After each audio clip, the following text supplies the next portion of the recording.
it's Jen. It's been a while since I've actually sat in front of you and talked to you, so hello, I am here.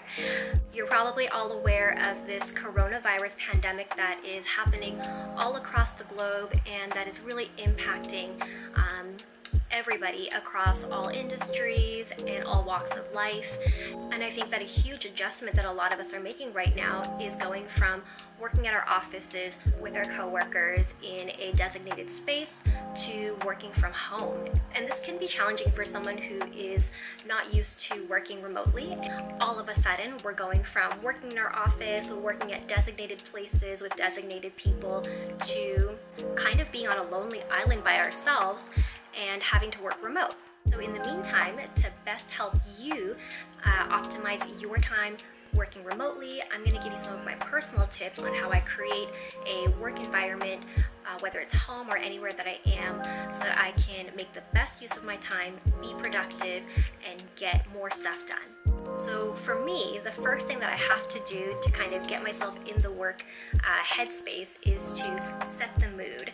Yes, that's right. I like to set the mood of my workspace, and that includes everything from making sure that my work area is tidy and that I have all of my creature comforts, so I'm not having to constantly get up and go get something. And this way I can focus on my work, focus on the task, and make the most of my time. So I'll show you what my workspace kind of looks like right now so you have an idea of what that means.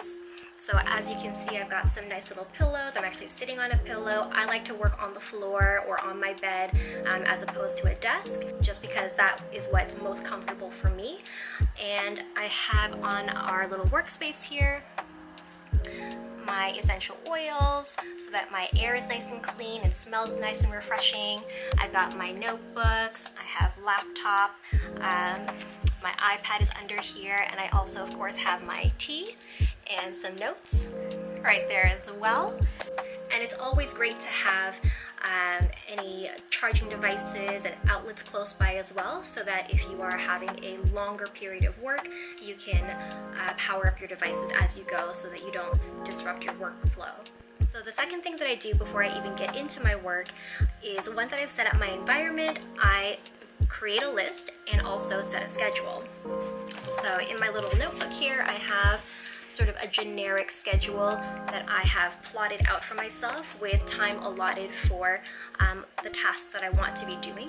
And that includes scheduling in little breaks and also time like this where I am setting things up and getting ready for my work.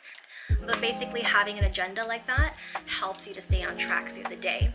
I also have a list of things to do, whether it's daily or weekly, and that way I know what is priority and urgent for me to do today, right now, and then anything that doesn't get finished, I can just move that into the next day's tasks at the top of the list so that that work gets done. So making sure that you are creating a list to prioritize your tasks and also having a timetable for yourself so you know how long to spend on each task, I find is personally very effective.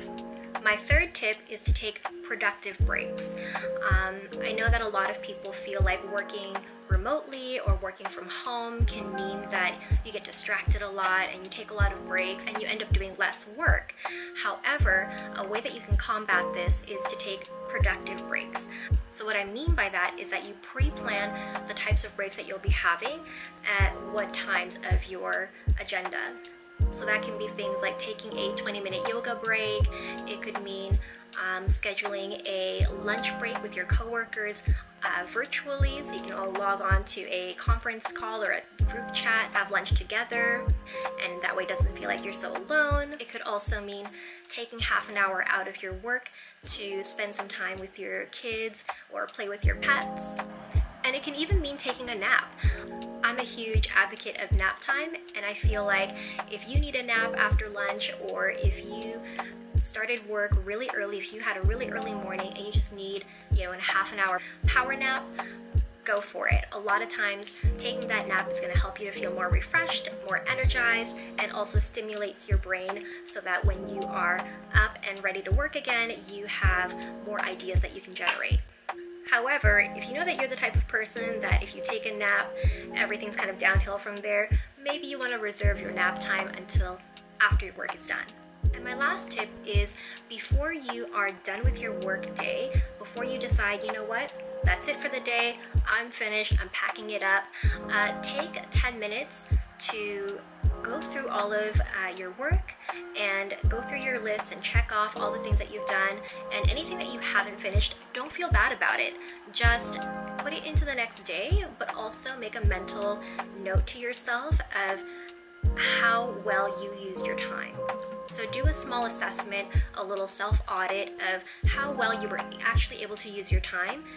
Assess if you need to redo your schedule or your timetable for the day so that it works better for you and better for your work habits. If that means taking shorter breaks more frequently or just taking one big break halfway through, changing the order of how you do things, take time to make note of that and apply that to tomorrow, because that's just going to help you to build that habit of spending your time more wisely, more productively each day as you get into the habit of working remote and working yourself. So those were my 4 easy tips on how to boost productivity when you're working from home. I hope that helped you, and please let me know what some of your tips and tricks are in the comments below for working remotely and how you stay productive and how you stay motivated. Now, I love working remote. It's one of my favorite things. I don't believe that it's necessarily the most efficient system to have your employees working at an office 5 days a week, 8 to 10 hours a day.